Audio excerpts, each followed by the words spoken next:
Okay.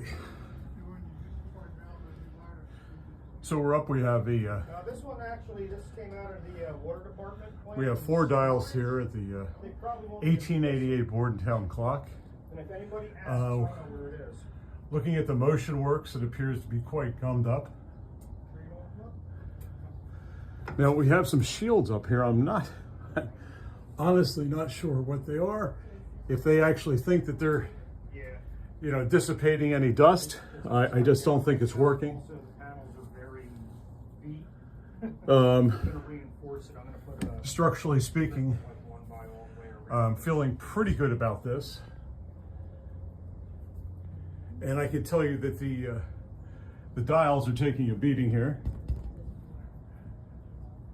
I'm going to test those rubber grommets holding the dials in. Building 1888 lumber.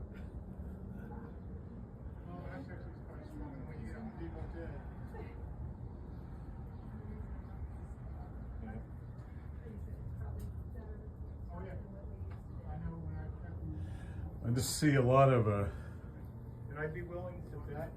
a lot of pigeon dirt here. I'm not sure where it's coming in, so we're going to have to look into that also. But I think we're good. And we're going to take a look down. I mean, there have been repairs made to it.